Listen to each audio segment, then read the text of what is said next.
Des plaintes sont lancées contre le blogueur Aquababe qui va beaucoup trop loin. Bastos fait des révélations sur Rim, Marois, Vincent, Raphaël Pépin. Aurélie Preston va chez Laura Lempicka et dévoile enfin toute la vérité. Cette émission, elle est là pour nous secouer. Bonjour à toutes, bonjour à tous, bienvenue sur Mix the Tea, votre émission spécialisée dans l'actualité, télé-réalité et people que vous pouvez retrouver tous les dimanches matins. Au sommaire de cette émission, on a énormément de choses, mais vous le découvrirez dans quelques instants. J'espère que vous avez toutes et tous passé une agréable semaine et que vous êtes contents de me retrouver pour la clôturer. Je vous retrouve dans quelques instants pour la mise au point. N'oubliez pas de liker, commenter et vous abonner si vous souhaitez soutenir la chaîne. Et c'est parti, bienvenue sur Mix the Tea.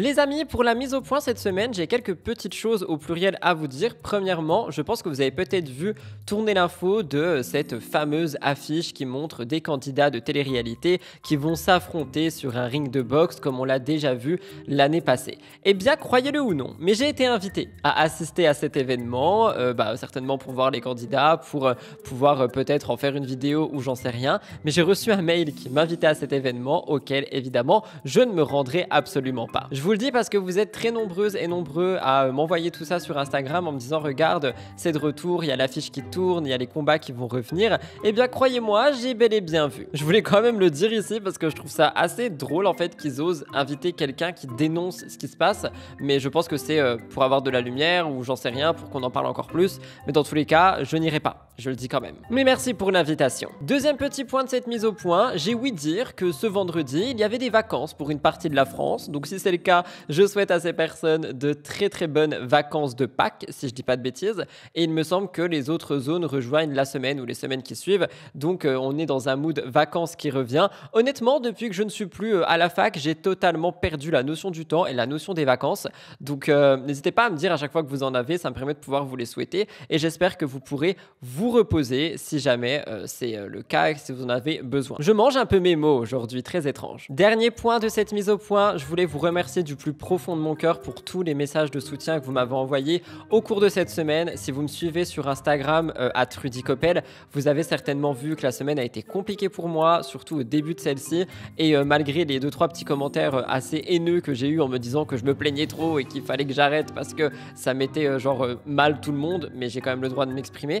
Il y a quand même 99,9% des personnes qui m'ont envoyé énormément de soutien, que ce soit en privé, en public sous les vlogs, sous les lives et tout ça. Il y en a qui ont un petit peu compris ce qui se passait, il y en a d'autres pas du tout et c'est pas du tout ce que je cherche à faire. Ce que je cherche à dire ici, c'est un grand merci pour tout l'amour que vous m'avez envoyé cette semaine qui a été une immense force pour moi, vous pouvez me croire. Évidemment, je vous rends l'appareil et vous le savez, si jamais vous avez besoin de discuter, premièrement je suis là, mais la communauté aussi, notamment sur Discord que vous pouvez retrouver en barre d'infos. C'est une plateforme totalement gratuite qui vous permet de discuter entre vous, de tout plein de choses, pas seulement d'actualité et de gossip. Et évidemment, comme chaque semaine, je termine la mise au point avec le fameux appel au like. Combien avons-nous fait de likes la semaine dernière sur l'émission, sachant que je vous l'ai dit, il y a une baisse de vues générale sur YouTube en ce moment, il y a un petit désintérêt par rapport aux actus, les gens en ont marre de Marois, ce que je peux comprendre, et en plus de ça, c'est vrai que les beaux jours reviennent, donc les gens prennent plus de temps avant de se connecter sur YouTube pour regarder, mais les likes aident à faire développer les émissions, et je voulais voir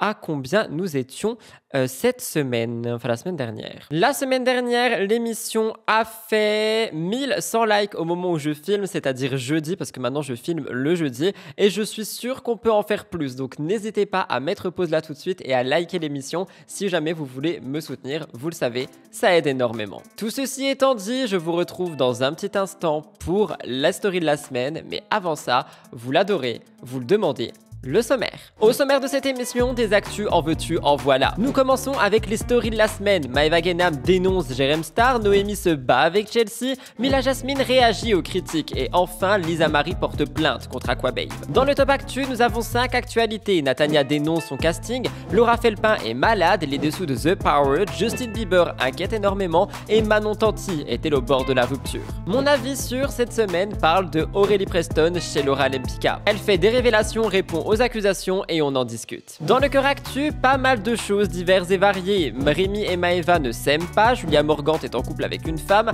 Amandine Pélissard arrête Mime, Valentin va être papa, Camilla est enceinte de son 3e enfant et Nadège fait une mise au point. L'actu international fait son grand retour avec Kanye West qui parle de Kim Kardashian. Et enfin, nous terminons MTT avec un énorme dossier qui est les révélations d'Aquababe sur Marwa Meraska, Bastos qui réagit, Marwa qui porte plainte et surtout plein de petites choses croustillantes que vous n'avez certainement pas vues. Une émission pleine d'exclus, de choses inédites et surtout d'actualités qui, j'espère, saura vous plaire.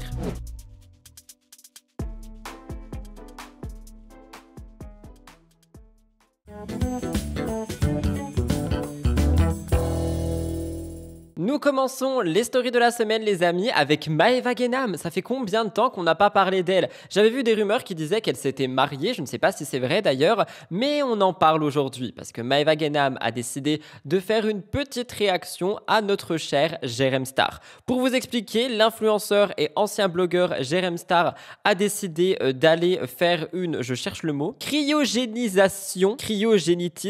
Bref, en gros, il a voulu aller dans la glace quoi. Et Maëva Guénam, elle a décidé de réagir à tout ça. Donc on lui a pas demandé son avis, elle l'a donné quand même. Ça faisait un moment qu'on n'avait pas entendu parler de Maëva. Je me suis dit, allez, on commence l'émission avec elle. Ça fait très longtemps. Vous me direz ce que vous pensez de l'idée de Jérém Star et de la réaction de Maëva. Je vous laisse écouter. Non mais mes vies là, on va où là? J'étais dans mes pour toi, j'étais en train de scroller et là je vois quoi? Jérém Star il est parti faire congeler son corps. Non mais c'est la fin du monde. Non mais 200 000 €. Non mais en fait tu meurs, tu peux pas ressusciter, ça n'existe pas.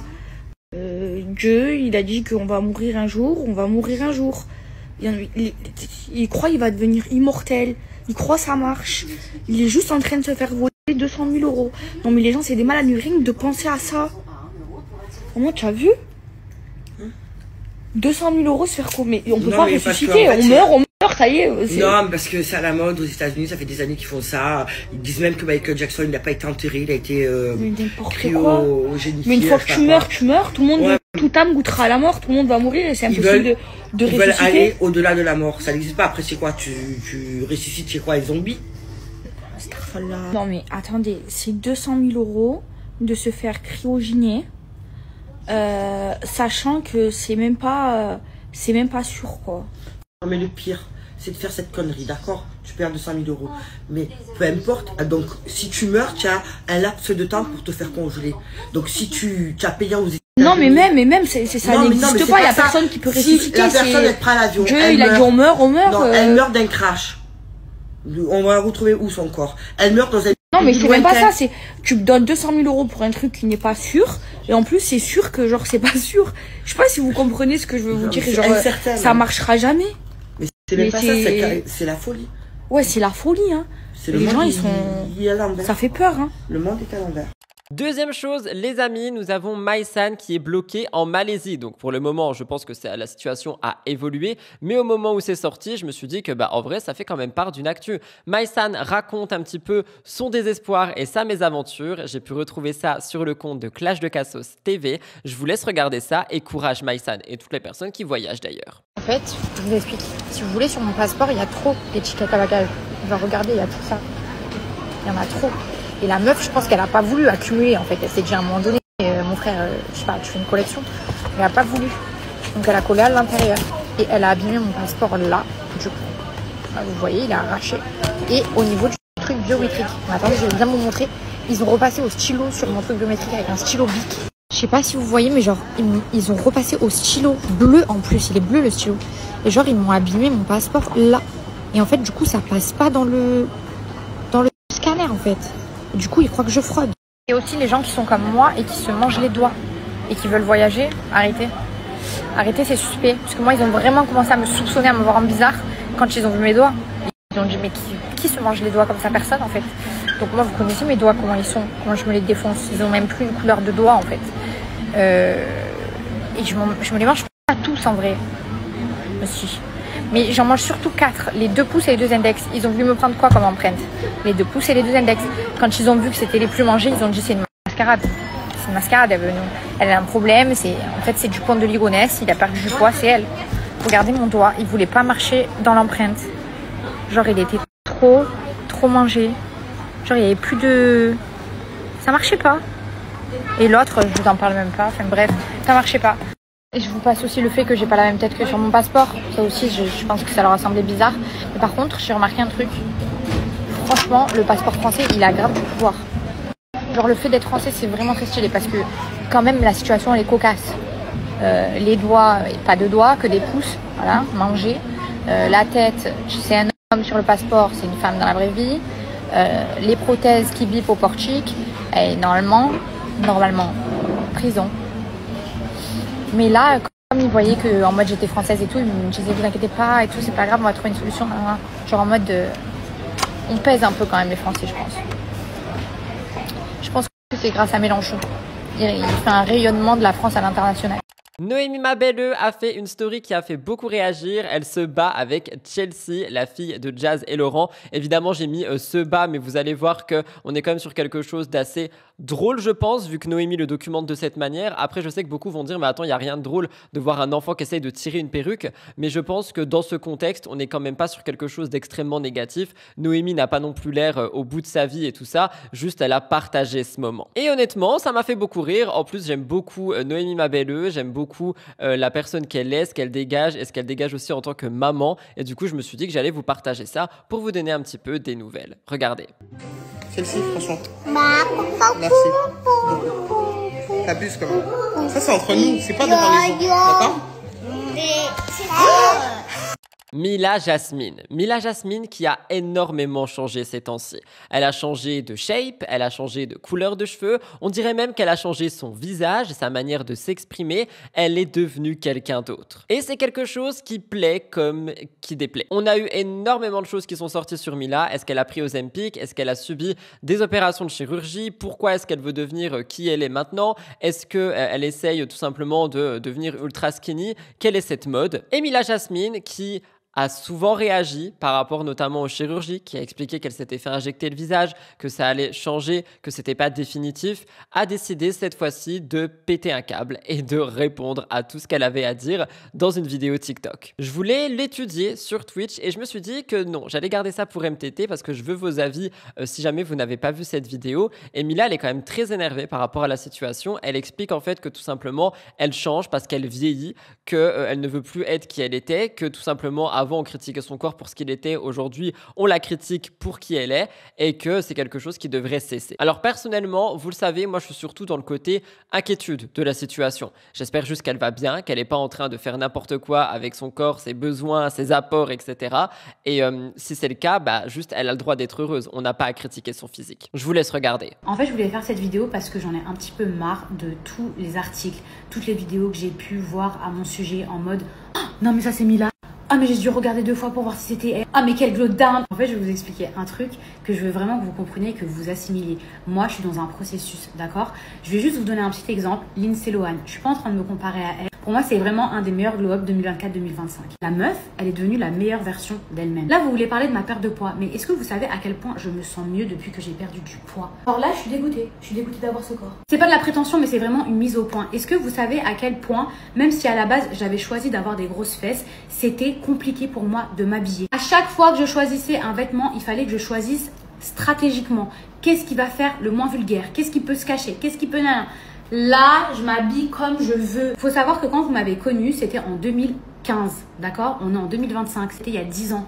Donc, certes, mon physique, entre-temps, a changé, mais les gars, il s'est passé 10 ans. Est-ce que j'ai le droit de changer? Est-ce que j'ai le droit de vieillir? Vous savez que de vieillir, c'est une bénédiction. Vous croyez qu'il y a tout le monde qui a la chance de vieillir, mais vous pensez sincèrement que là, je suis mal dans ma peau? Vous voulez que je vous montre une photo de moi, il y a à peu près, je crois, 1 an et demi? Attendez, je vais vous la montrer. Je venais d'accoucher, mais bon voilà. Je ne me suis jamais sentie aussi bien dans ma peau. Là, le corps que j'ai aujourd'hui, c'est la meilleure version de moi-même. Je termine les stories de la semaine, du moins de vive voix, avec Lisa Marie, étant donné que Lisa Marie a décidé de porter plainte contre Aquababe. C'est quelque chose que j'ai vu passer chez Dump.fr. En gros, Aquababe a sorti sur Snapchat une information qui visiblement n'en est pas une, disant que Lisa Marie, qu'on a pu, personnellement, moi je l'ai découvert dans les 50, mais qu'on a pu découvrir dans les Apprentis Champions et l'île de la Tentation, serait escorte. Il y a des messages qui sont là en mode Send me your location, an address, room number, etc., etc. Lisa Marie, Num, escorting. Enfin bref, on a vraiment beaucoup de choses qui laisseraient sous-entendre que Lisa Marie est une escorte. Cependant, elle a vivement réagi avec un communiqué et elle a porté plainte. Elle dit démenti formel concernant les fausses accusations préférées à l'encontre de Madame Lisa Marie, donc c'est son avocat évidemment, et qu'on est sur de l'usurpation d'identité, de la diffamation publique à caractère injurieux, atteinte à la vie privée et usage non autorisé de l'image d'autrui. Honnêtement, je vais vous le dire très clairement, depuis que Aquababe est de retour, j'ai l'impression qu'on est de retour 10 ans en arrière et qu'on est sur des choses qui sont en train de sortir et qui sont absolument sombres et dangereuses et scandaleuses. Alors franchement, j'aime bien qui est Anis, mais j'ai beaucoup de mal avec qui est Aquababe actuellement. C'est-à-dire que entre ce que je vous ai partagé mercredi, le fait qu'il a suivi quelqu'un dans la rue pour nous montrer sa gueule parce que c'est un influenceur qui fait pas de vue, que la personne a réagi. Tout ce qui se passe avec Marwa, et on en parlera à la fin de l'émission, j'en ai parlé sur Twitch aussi. Ok, tu te sens trahi et tu veux dénoncer et c'est ton travail, mais il y a des choses qui ne devraient même pas sortir et je trouve que c'est un peu compliqué et vous le verrez, j'en ai parlé également fin de semaine si jamais ça vous dit, mais on en reparlera à la fin de l'émission plus en détail avec tout ce qui est sorti. En tous les cas, je trouve qu'il y a quand même beaucoup de choses sombres en ce moment autour de Aquababe et autour de tout ce qui se dit avec ses spotted, etc. etc. Et j'espère sincèrement que ça se calmera parce que j'ai peur pour lui et j'ai peur pour l'avenir de son travail également. Vous me direz ce que vous en pensez.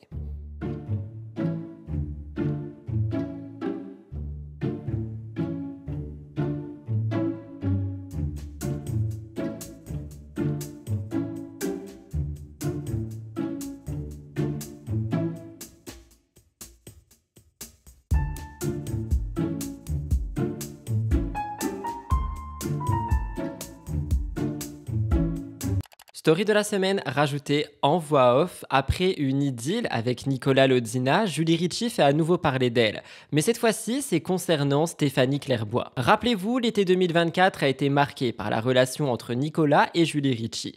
Après son divorce avec Laura Lempicka, Nicolas semblait profiter de son célibat en se rapprochant de Julie. Rapidement, les deux affichent une complicité sur les réseaux sociaux, partagent des stories, mais leur relation n'a pas tenu longtemps. Nicolas avait révélé que leur romance n'avait pas résisté une fois le tournage des 50 terminé. Depuis la fin de son histoire avec Nicolas, Julie a pris ses distances avec Stéphanie, qui est l'actuelle compagne de Nicolas. Julie a répondu à ça récemment en disant « Rien à voir avec Nicolas, c'est vraiment une histoire bête de fille ». Elle explique qu'une amie lui avait confié que Stéphanie ne l'appréciait pas vraiment et se montrait fausse avec elle, quelque chose qui lui a fait énormément de la peine. Quoi qu'il en soit, Julie Ricci semble vouloir aller de l'avant. Stéphanie, de son côté, n'a pas réagi publiquement. Reste à voir si les tensions entre les deux pourraient s'arranger.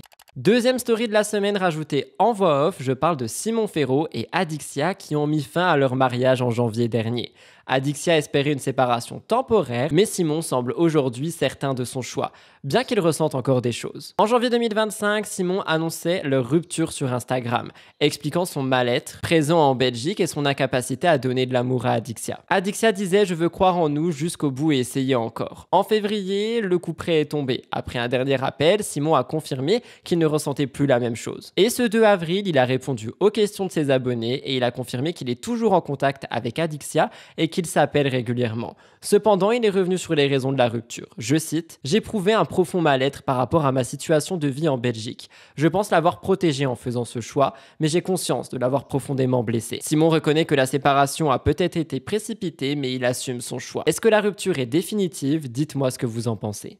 Dernière story de la semaine, rajoutée en voix off, Ilona Goss a décidé de prendre la parole par rapport aux parents qui organisent des énormes anniversaires pour leurs enfants. C'est vrai que c'est quelque chose qu'on voit d'énormément tendance sur les réseaux sociaux et Ilona a décidé de passer un petit coup de gueule par rapport à ça. Je me suis dit que ça pourrait vous intéresser vu qu'on en a déjà parlé, donc vous me donnerez votre avis dans l'espace commentaire. J'ai un peu limite l'impression que c'est quand t'es sur les réseaux, t'es un peu obligé de faire, tu sais, un gros truc pour montrer que tu t'occupes bien de ton enfant. Enfin, tu sais, je sais pas comment analyser ça, mais en vrai de vrai, les 1 an d'un enfant, il a ses parents, ses grands-parents, ses oncles et ses tantes, il souffle des bougies, il déballe 3 cadeaux et il est heureux. Je veux dire, il a encore pas d'amis, à la crèche, il a pas d'amis en vrai de vrai, à 1 an, hein, ils les connaissent pas les...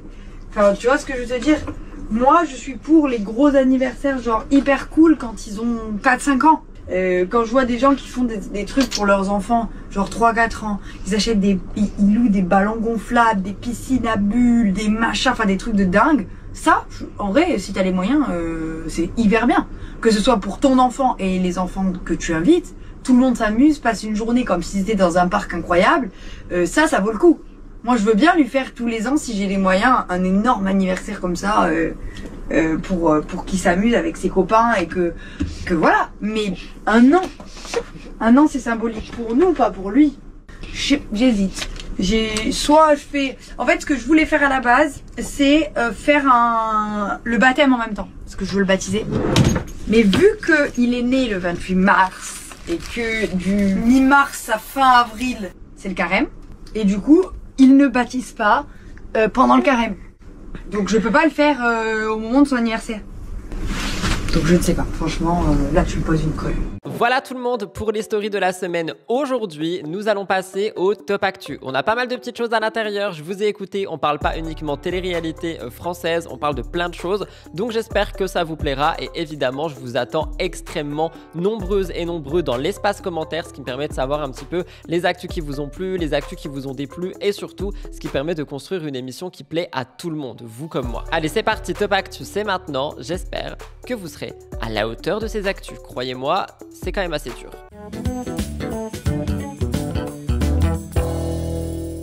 Alors les amis, nous commençons le top actu avec quelque chose qui allait forcément sortir un jour. Natania qui dénonce son casting.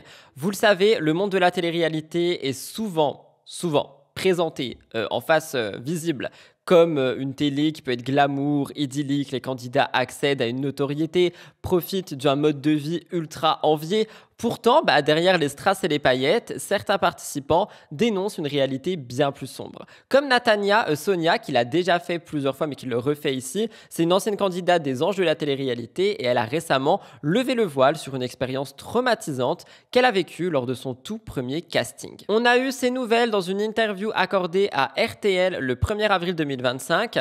Elle a décidé de prendre la parole. Je vous rappelle d'ailleurs qu'elle avait écrit un livre qui est sorti récemment qui s'appelle L'enfant oublié et elle est revenue sur ce premier casting en dénonçant des comportements inacceptables et des pratiques douteuses dans le monde de la télé. Petit contexte, Natania intègre la 11e saison des Anges en 2019. Elle a été introduite comme un ange anonyme, mais bien avant de franchir ce programme, son parcours a été marqué par un autre casting qu'elle décrit aujourd'hui comme une véritable épreuve humiliante. Elle avait que 17 ans, elle vivait en foyer et elle a décidé de tenter sa chance dans le milieu de la télé. Dès son arrivée, elle a été confrontée à des exigences extrêmement déplacées et à des comportements inappropriés. Elle dit, je cite, « J'ai dû me présenter en maillot de bain, ce qui était déjà dérangeant pour moi à l'époque. » Selon son témoignage, ce n'est pas tout. L'un des producteurs lui aurait alors posé une question choquante en lui disant « Tu te rentres souvent des trucs ?» Je sais pas si on se rend compte à quel point c'est choquant, surtout qu'elle avait 17 ans quoi. Enfin bref, même si elle avait pas 17 ans, mais elle avait 17 ans. C'est une remarque extrêmement vulgaire qui a laissé Natania sans voix.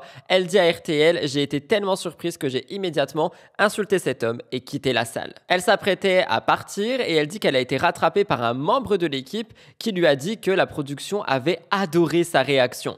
Un retournement de situation qui l'a laissé perplexe et qui illustre bien les dérives du système. Avant de vous citer Natania, je sais pas du coup si on se rend compte de la situation, le but ici c'était quoi? C'était de choquer une jeune femme de 17 ans pour voir sa réaction, voir si elle réagit bien et du coup potentiellement la prendre en télé. Je sais pas, je trouve ça un peu dégradant quand même. Natania dit « Ce jour-là, j'ai su que ce n'était pas un milieu pour moi, mais à l'époque j'étais perdue et je ne savais pas vraiment quoi penser. J'aurais pu accepter des choses que je trouve aujourd'hui inacceptables. » Dans l'émission de RTL, on a d'ailleurs la journaliste qui l'a interrogée et qui était stupéfaite par cette révélation et elle a souligné la gravité des propos rapportés et aussi le climat de harcèlement et de pression psychologique qui peut exister dans ce type d'univers. Cette expérience a profondément choqué Natania, mais elle n'a pas coupé les poings avec le monde de la télé. Après les Anges, elle a poursuivi. 2019, on dirait Les Apprentis, Les Marseillais versent le reste du monde et La Villa des Cœurs Brisés 5.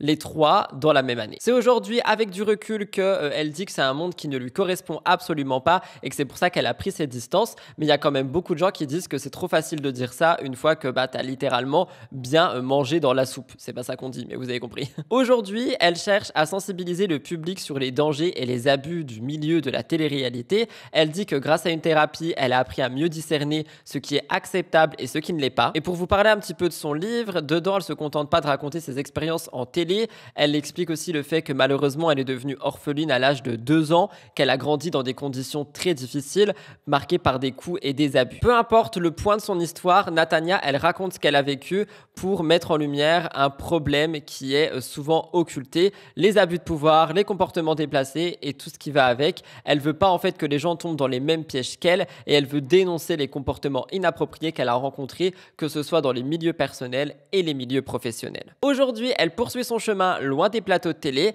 et avec son livre, elle espère que les choses pourront bouger. J'envoie énormément de soutien à Natania et je trouve que le fait qu'elle dénonce justement ce genre de casting, c'est quelque chose qui est quand même assez bien et qui peut aussi montrer l'impact en fait que ce genre de milieu peut avoir sur les gens.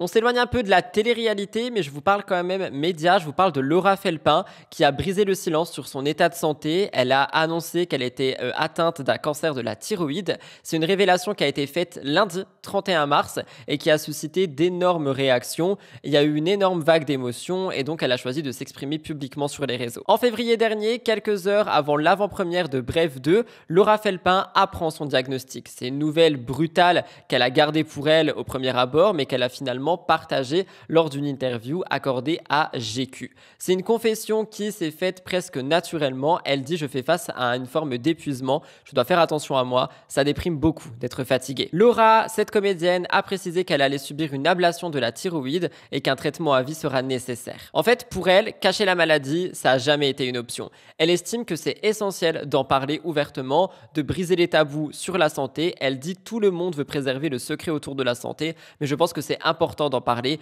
Pour moi, ça fait partie de la vie. » Et honnêtement, si vous me suivez depuis longtemps, vous savez que j'ai énormément de mal avec tout ce qui va toucher aux maladies, à la santé et à tout ce qui va avec. Mais je suis d'accord avec elle. En fait, c'est pas en cachant les choses qu'on peut avancer. Je pense qu'il faut justement en parler et partager pour essayer déjà de se guérir, mais aussi d'apprendre pour les autres. Mais l'ampleur médiatique de son annonce, ça l'a surpris. Elle s'attendait pas à une telle réaction du public. Dans de nombreux messages, il y a des personnes qui sont inquiètes. Et elle a décidé d'écrire elle-même quelque chose pour répondre en disant « Coucou la famille, j'ai partagé mon expérience avec le cancer de la thyroïde très simplement parce que je n'ai pas su répondre autre chose que la vérité au moment où on parlait de ça. » Elle ne veut pas dramatiser la situation, elle dit que ce qu'elle vit n'a rien d'extraordinaire et que c'est sûrement ce qu'elle a voulu dire là en 2 phrases dans cette interview, que la maladie fait partie de la vie, que c'est un peu sa vie pour le moment et celle de tellement de gens également. En fait, elle est loin de se laisser abattre et elle a même trouvé une manière d'exprimer sa gratitude. Elle dit comme chaque épreuve, je ressens beaucoup de gratitude de n'avoir jamais eu de pépins de santé avant ça et je pense bien à ceux et celles qui se battent depuis toujours. Elle dit, je cite, toujours fidèle à son humour, j'ai vraiment ce qu'on appelle un cancer pépouze. Apparemment, j'ai plus de chances de me faire percuter par un bus avant de mourir de ça. Donc on va juste espérer ne pas faire la une demain pour accident de la route. Je pense qu'elle essaye de montrer en fait à travers ses déclarations un peu de légèreté par rapport à la situation, elle qui a tant inquiété ces derniers jours. Laura a aussi tenu à remercier chaleureusement son public et elle dit qu'elle va lâcher son téléphone car elle a une vie à vivre, mais qu'elle remercie tout le monde pour leurs mots doux. Bisous. Un message sincère, léger et en même temps lourd de sens qui laisse comprendre qu'elle décidera tout simplement de continuer sa vie quoi qu'il arrive. Je prends évidemment 5 minutes également pour souhaiter tout mon courage à toutes les personnes qui traversent des crises de santé, que ça soit de la maladie, une rémission ou peu importe. Je sais que vous êtes, j'ai pas envie de dire nombreux, mais qu'il y en a quand même un certain nombre parce que je reçois vos messages, je lis vos commentaires de personnes qui me disent qu'elles rentrent à l'hôpital et que mes vidéos leur font du bien, des personnes qui me disent qu'elles sortent de l'hôpital et que mes vidéos leur font du bien et des personnes également qui m'écrivent sur Instagram en message privé. Je vous envoie énormément de courage et de soutien et j'espère que toutes ces personnes iront mieux ou arriveront à se reposer. Vous le savez, The Power arrive. Et d'ailleurs, si je dis pas de bêtises, c'est la semaine prochaine en fait. Et il y a Nathalie Marquet, qui est une figure emblématique du paysage médiatique, qui a pris la parole pour parler de The Power. Elle est au casting aux côtés de sa fille Lou Pernaut et ça a suscité de nombreuses critiques. Face aux commentaires, Nathalie a décidé de répondre, affirmant haut et fort son droit de s'engager dans des projets qui lui tiennent à cœur, tout simplement. Cette nouvelle édition de The Power a été tournée à Marrakech, elle est attendue sur W9 et ça promet d'être un événement marquant. Je vous rappelle qu'on a Mélanie Dedigama, Sarah Frézou, Vincent Quéjou, Nathalie Marquet, Lou Pernaut, Giovanni et plein d'autres personnes. Lou Pernaut, la fille de Nathalie, est déjà familière avec ce genre de production étant donné qu'elle a filmé Les 50 à l'âge de 21 ans. Nathalie Marquet de son côté a participé au Traître, mais cette fois-ci elle a décidé de participer avec sa fille à The Power. On a eu énormément de remarques et Nathalie, elle a réagi avec fermeté dans une interview qu'elle a accordée à Télémag. Elle a dit, si on parle de carrière, je m'en fiche. Alain Delon a eu une carrière, moi je me contente de jouer au théâtre, d'écrire mes livres, d'être animatrice à la radio et de m'occuper de mes enfants du mieux que possible. Au-delà de ça, c'est aussi sa participation à The Power qui fait parler, mais je vous rappelle qu'il y a une dimension caritative. En fait, elle a précisé qu'elle a un engagement dans l'émission qui est motivé par son désir de récolter des fonds pour une association, les Bonnes Fées, qui viennent en aide aux personnes en difficulté. Elle le dit, et comme ça vous fait un rappel, The Power, c'est une opportunité de faire gagner de l'argent à une association, la mienne, et de passer un bon moment avec ma fille. Lou Pernaut, de son côté, elle ne tarit pas d'éloges sur sa mère et son aventure. Elle a partagé avec fierté l'aventure qu'elle a partagée avec sa maman. Elle a dit que Nathalie a fait l'unanimité, qu'ils voulaient tous qu'elle les adopte, qu'elle est hyper fière d'elle, que c'est son socle, et que son frère aussi, sa marraine et ses 2 chats. Malgré les critiques, Nathalie ne regrette en rien son choix d'avoir participé à cette émission, et effectivement, nous pourrons découvrir la nouvelle saison de The Power ce lundi 7 avril dès 19h50. Si jamais vous avez vu le début, ne spoilez pas sous cette émission, on en parlera la semaine prochaine les amis. Honnêtement, moi de ce que j'ai vu de Nathalie Marquet, alors je la connaissais pas plus que ça avant Les Traîtres, et j'ai adoré la personne qu'elle était dans Les Traîtres, donc je pense sincèrement que je vais aussi beaucoup l'aimer dans The Power. Vous me direz ce que vous en pensez, mais en tout cas, hâte de voir la sortie de cette émission. On reste hors télé-réalité comme on la connaît et on traverse même l'Atlantique, j'ai envie de dire, je sais même pas si c'est ça qu'on dit, mais bref, on traverse les océans. On parle d'une actu internationale à la fin de l'émission, mais je voulais quand même vous toucher 2 mots aussi sur Justin Bieber, parce que depuis plusieurs semaines, Justin fait l'objet de nombreuses spéculations. Le chanteur semble traverser une période assez troublée. Son dernier live Instagram, qui a été diffusé le 30 mars, a inquiété ses fans, qui l'ont trouvé dans un état second. Il semble perturbé, il apparaît torse nu, les paupières très lourdes, marmonnant des paroles confuses et interprétant un titre inédit. C'est un comportement qui a immédiatement relancé les discussions sur sa santé mentale. Depuis son union avec Hailey Baldwin en 2019, la relation entre Justin et elle a souvent été scrutée par les médias. Leur mariage est solide en apparence et il a été marqué par des hauts et des bas et tout le monde s'en empare tout le temps. Face aux rumeurs persistantes, Justin avait voulu prouver son attachement à Hailey de manière symbolique. Il avait dévoilé un tatouage H22 en hommage à Hailey et à son anniversaire, célébré le 22 novembre. C'est un geste qui a été interprété comme une réponse directe aux rumeurs. Malgré tout ça, Justin partage des messages cryptiques sur les réseaux sociaux. Il évoque des difficultés personnelles. Il a récemment posté une story où il évoque son mal-être, son besoin de se recentrer sur lui-même. Il y a beaucoup de gens qui pensent qu'il est en train de passer une nouvelle étape de dépression, comme ça a déjà été le cas dans le passé. En parallèle, on a aussi toutes les accusations qui sont sorties avec P. Diddy, avec Justin qui a été mêlé directement. Donc voilà, on peut vraiment se poser pas mal de questions. Entre les révélations sur P. Diddy, les rumeurs avec Hailey et ce fameux live ultra inquiétant qui est sorti fin mars, tout le monde se pose une seule et même question, comme j'arrête pas de le répéter. Est-ce que Justin Bieber va bien? Est-ce que son état de santé mentale va bien? Aujourd'hui, son entourage affirme qu'il se concentre sur sa musique et sa famille, mais on va pas se mentir, son comportement, il continue d'alimenter les discussions et les inquiétudes. Son retour musical est attendu avec impatience, mais Justin semble quand même traverser une période très compliquée.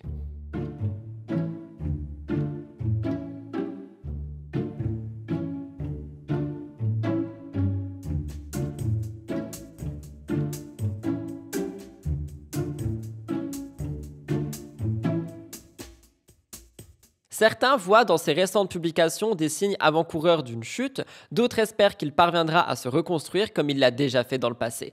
Quoi qu'il en soit, l'avenir de Justin demeure incertain, vous me direz ce que vous en pensez.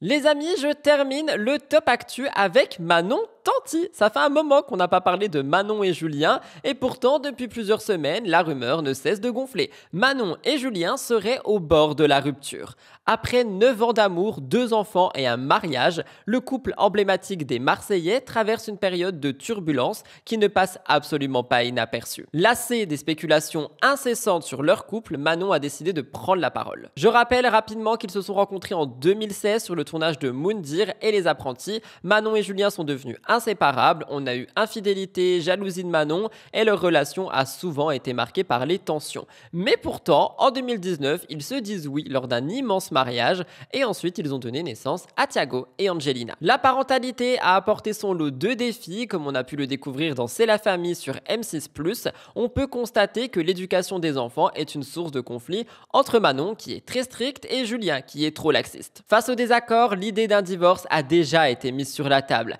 Lors de violentes disputes, Manon et Julien ont envisagé une séparation, même si jusqu'ici, ils ont toujours surmonté leurs différends. Manon a tenu à clarifier la situation puisque les rumeurs ont continué. Quand ça ne va pas, je vous le dis. Quand ça va, je vous le dis aussi. Hier, ça faisait 9 ans qu'on s'est mis en couple. Forcément, il y a des moments où ça va et des moments où ça va pas. Elle confirme donc que malgré les hauts et les bas, elle est toujours très bien mariée à Julien Tanti et qu'il n'y a aucune séparation qui est d'actualité. C'est vrai que Manon, elle a toujours été transparente avec ses abonnés. Elle partage régulièrement ses joies et ses peines, mais ces derniers mois ont été assez compliqués. Rappelez-vous, dans une de ses stories, elle disait que ça faisait plusieurs moments qu'on voyait plus Julien justement dans ses stories à elle et sur ses réseaux, et en fait, ils se calculaient plus, c'était le pôle Nord entre les deux. L'année dernière, ils avaient même entamé une thérapie de couple qui leur avait permis d'apaiser quelques tensions, mais visiblement, les problèmes ne sont pas totalement résolus. Entre vie de famille trépidante, les pressions des réseaux et leur vie, on verra bien ce qu'il en sera dans le futur. Quoi qu'il en soit, je sais que ça vous saoule d'entendre ça, et j'ai postillonné tellement ça vous saoule, mais Julien et Manon, pour le moment, essayent de travailler sur leur couple, comme depuis les 9 dernières années finalement,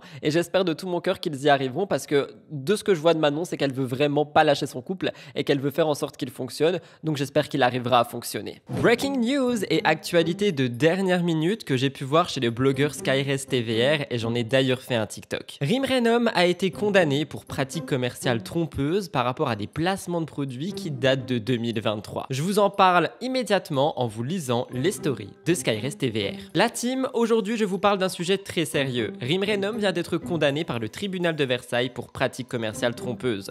Elle a pris 1 an de prison ferme, 25 000 € d'amende, et la justice a saisi 40 000 € sur ses comptes. Ce qui lui est reproché, avoir fait la promotion sur ses réseaux de soins, de produits injectables, de lunettes, de services esthétiques, sans jamais préciser qu'elle était payée pour ça. Pire encore, elle aurait recommandé des injections faites par des médecins non qualifiés, ce qui représente un vrai danger pour les gens qui la suivent. Ce type de pratique est illégal, car en tant qu'influenceur, ils doivent mentionner quand c'est une publicité, et encore plus quand cela touche à la santé. Mais attention, elle n'est pas en prison actuellement bien sûr. Je vous explique dans la prochaine story. D'abord, elle n'a pas assisté à son procès, et elle résiderait actuellement entre Bali et Dubaï. En droit, tant qu'elle n'a pas épuisé tous les recours, la peine n'est pas appliquée. Elle peut encore faire appel, et si elle le fait, elle retrouve la présomption d'innocence jusqu'au prochain jugement. En revanche, si elle conteste pas la décision ou que l'appel confirme la condamnation, elle risque une exécution de peine, c'est-à-dire une incarcération, à condition qu'elle soit présente sur le territoire français. Sinon, un mandat pourrait être lancé.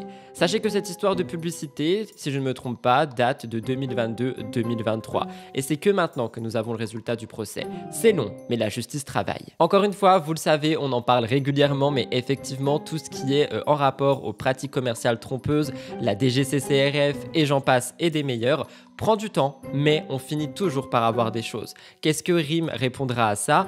Est-ce que d'autres influenceurs pourront être concernés par ce type de condamnation? Nous le verrons prochainement. En attendant, je voulais vraiment vous rajouter ceci en exclu pour MTT. J'espère que ça vous a intéressé.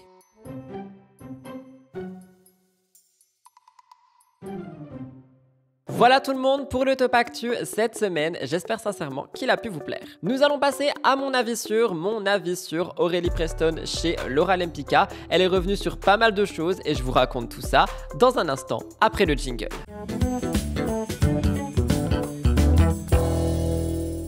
Alors, mon avis sur les amis, comme je vous l'ai dit, parle de Aurélie Preston chez Laura Lempicka. On a eu la chance, j'ai envie de dire, d'avoir une interview exclusive d'Aurélie Preston chez Dr Lolo. Donc, vous le savez certainement, mais Laura Lempicka, sur sa chaîne YouTube, elle a plusieurs concepts, dont Dr Lolo, qui est vraiment un concept que perso, j'adore parce qu'on est vraiment sur une interview un petit peu très intime, où on a pas mal de sujets qui ne sont pas forcément abordés ailleurs. Et ça a été le cas avec Aurélie Preston, où elle est revenue sur pas mal de choses, comme la fameuse vidéo avec Jérém Star là dans une église où tout le monde disait qu'elle était en transe dans une secte, enfin bref, vraiment beaucoup de choses. Elle partage aussi son quotidien aujourd'hui en expliquant qu'elle a tout abandonné, que ça soit les placements de produits, la télé, la fame, même l'argent, qu'elle est retournée vivre chez sa grand-mère et qu'elle s'est vraiment donnée à Dieu. Elle raconte un petit peu ses projets, elle raconte beaucoup de choses et honnêtement, j'ai souvent trouvé Aurélie dans le trop depuis sa reconversion. Enfin, est-ce qu'on peut vraiment parler de reconversion? J'ai pas forcément les bons termes, les gars, je suis désolé. désolé. Mais honnêtement, j'ai dévoré la vidéo de Laura. Je l'ai beaucoup aimée. J'ai appris énormément de choses. Et Laura aussi, ça se voit qu'elle était vraiment à l'écoute d'Aurélie, qu'elle a appris beaucoup de choses sur ce que Aurélie a traversé, traverse et traversera. Et j'ai énormément aimé le comportement de Laura face à elle, parce que dans d'autres interviews où on voit des comportements un peu plus jugeants, chez Laura, c'était pas le cas. Elle était très à l'écoute. Elle a même pas beaucoup parlé, je trouve, sur l'heure de vidéo. Et elle a vraiment beaucoup écouté Aurélie. Elle a essayé de la comprendre, de lui poser les bonnes questions, de peser ses mots. Et j'ai vraiment adoré le comportement de Laura. Donc je sais que cette vidéo pourrait ne pas plaire à tout le monde, mais si jamais vous voulez la voir, n'hésitez pas. Franchement, j'ai adoré, même si je suis pas, je ne suis pas dans la religion, je ne suis pas croyant. Enfin, je crois en des choses, mais bref, c'est un autre sujet. Tout ça pour dire que j'ai quand même appris beaucoup de choses et que c'était super intéressant, même pour quelqu'un qui n'y connaît rien et qui n'a pas forcément envie de s'y intéresser plus que ça. Franchement, j'ai appris pas mal de choses et surtout, ça m'a permis aussi de voir un petit peu plus clair en Aurélie Preston. D'ailleurs, je suis désolé de l'appeler Aurélie Preston tout le long, faut vraiment que je change et que je l'appelle Aurélie le pêcheur. Tout ça pour dire, n'hésitez pas à aller voir cette vidéo, elle était super intéressante. Je vous laisse avec un extrait qui a été pris chez Dumpfr. Je pense que tu l'as vu, il y a une vidéo qui est sortie avec Jérém Star où j'étais au sol, de délivrance, que tout le monde a repris, a critiqué. Mais à ce moment-là, j'allais t'en parler. Je priais avec ma mère spirituelle pour que mon contrôle judiciaire, parce que je suis sous contrôle judiciaire le temps de l'enquête. D'accord. Donc il y a encore 11-10 mois. Et en fait, je priais pour que je puisse venir en Île-de-France faire mes cours. D'accord. Une semaine après, sans que j'ai fait la demande, le Seigneur a levé. Je peux venir en Île-de-France faire mes cours. Voilà tout le monde pour mon avis sur aujourd'hui. On va rentrer dans le cœur actu. Vous le savez, nous sommes à la moitié de l'émission. Raison pour laquelle je vous rappelle le petit appel au like si jamais vous souhaitez me soutenir. Mettez pause ou pas d'ailleurs, continuez d'écouter ma somptueuse voix de sirène. Et vous pouvez tout simplement mettre un gros pouce bleu en bas de cette vidéo. Ce qui m'aide à faire développer MTT, à vous offrir des émissions toujours plus riches et plus variées. Et peut-être potentiellement à changer 2-3 choses dans le futur. Merci pour celles et ceux qui le feront, je compte sur vous. Et je vous retrouve dans un instant pour le cœur actu.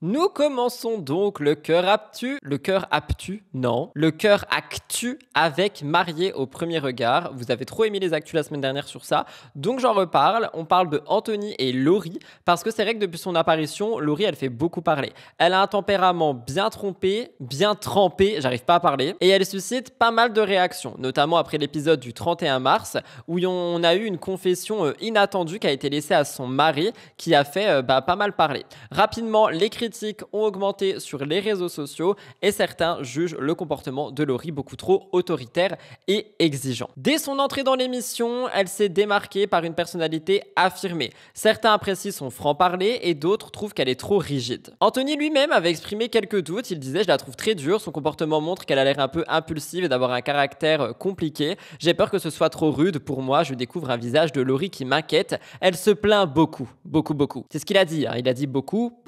Des paroles qui ont immédiatement trouvé écho chez de nombreux téléspectateurs et face à tout ça, Laurie, elle a réagi. Dans un message publié sur Instagram, elle a dit « Quand est-ce que vous allez comprendre que la télé, c'est pas la vraie vie ?» Elle a été agacée par les jugements. Elle dit « Merci à tous les experts en vie parfaite qui donnent leur avis depuis leur canapé. Vous devriez postuler à l'émission. Vos jugements éclairés me touchent profondément. Vous devez avoir une existence tellement passionnante pour passer autant de temps à critiquer la mienne ou celle des autres candidats.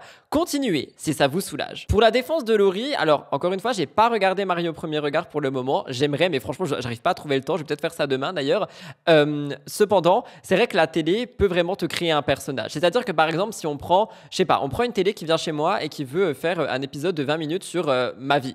Et que s'ils prennent que les moments où je suis en crise de nerfs, je vais passer pour quelqu'un de colérique. Alors que s'ils prennent que les moments où je suis en train de travailler, je vais passer pour quelqu'un qui travaille beaucoup. Vous voyez ce que je veux dire? Anthony, il était déconcerté au début par la personnalité de Laurie, mais il a quand même volé à son secours. Il a dit tout le monde dit que c'est mal parce qu'elle râle, mais par contre la critiquer, il n'y a aucun souci, c'est normal. Personne n'est mieux que personne et avant de donner des leçons, il faut balayer devant sa porte et je parle en généralité. Je pense que Anthony est prêt à défendre sa femme envers et contre tous malgré les tensions et bien que l'aventure de Mariée au premier regard ait été conçue pour unir des âmes sœurs, l'exposition médiatique, le poids des attentes publiques peuvent parfois fragiliser les relations. Est-ce que vous regardez cette nouvelle saison? Dites-moi ce que vous en pensez.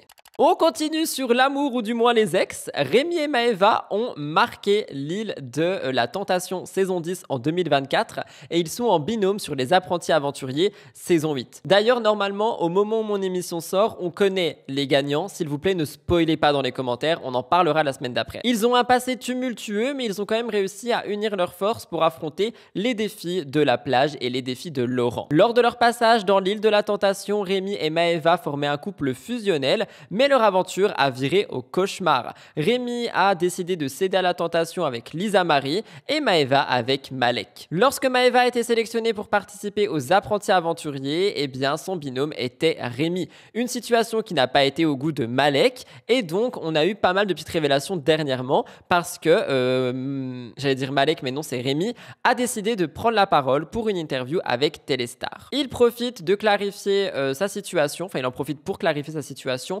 Il dit il n'y a eu aucun rapprochement, même en off, on était très respectueux, on ne s'aime pas, on ne s'aime plus, on n'a plus rien à faire ensemble, on peut s'entendre mais on n'allait pas se rapprocher. En plus de ça, elle a son mec et moi je fréquente aussi quelqu'un, on n'était pas là pour ça. C'est un message qui met terme aux rumeurs parce que c'est vrai que j'ai vu pas mal de rumeurs qui disaient que vu qu'au fil du temps, ils s'entendaient mieux, ils s'entendaient bien, peut-être il y avait un retour entre les deux. Rémi il dit ça fait 1 an que c'est terminé, ça y est, les personnes qui me parlent de Maëva encore aujourd'hui, je trouve que c'est irrespectueux pour moi, pour elle et pour Malek, il faut passer à autre chose. Il parle beaucoup de Malek pour un couple qui est censé être séparé, genre Maëva, Malek, ils sont peut-être vraiment dans la villa. Il dit sachez qu'elle ne me manque pas, je suis très heureux dans ma vie, très heureux pour eux et surtout je ne regrette rien. Rien de rien, non je vais pas me mettre à chanter, mais vous avez compris l'idée. Rémi semble avoir trouvé son équilibre, mais apparemment c'est plus le cas pour Maëva. Et bah oui, Maëva et Malek sont terminés.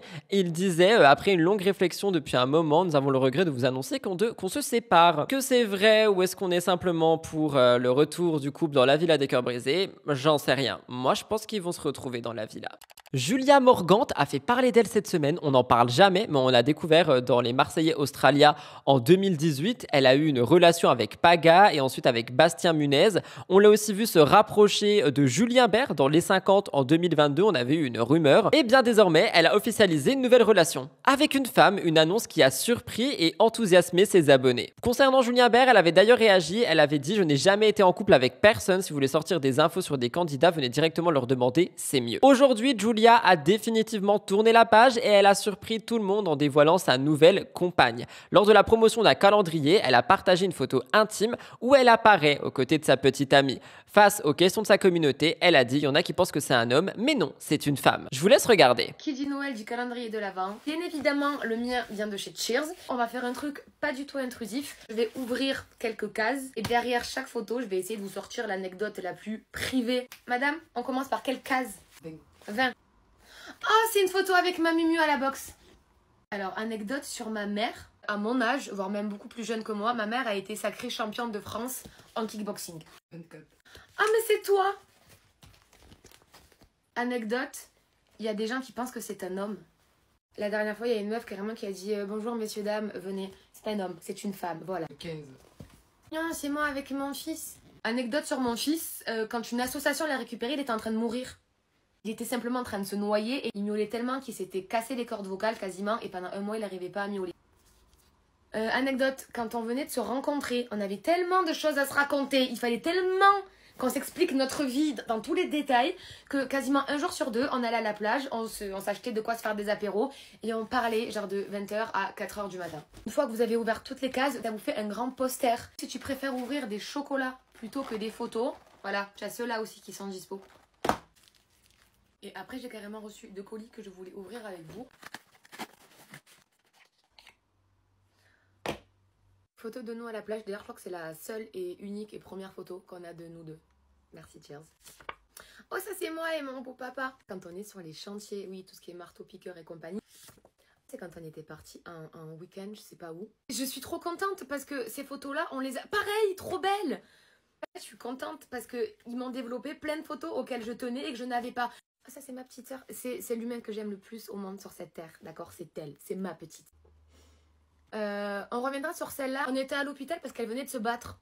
Je suis vraiment contente parce que j'ai à peu près 24 000 photos dans ma pellicule iPhone que je ne développe bien évidemment jamais. Et là, ce qui est génial avec ce genre d'application, c'est que tu leur envoies tes photos et tu as 1 milliard de possibilités de faire des visuels, des calendriers, des photos comme ça. J'adore. Je sais pas ce que c'est. pour Noël, regardez, donc tu mets dedans ta photo préférée.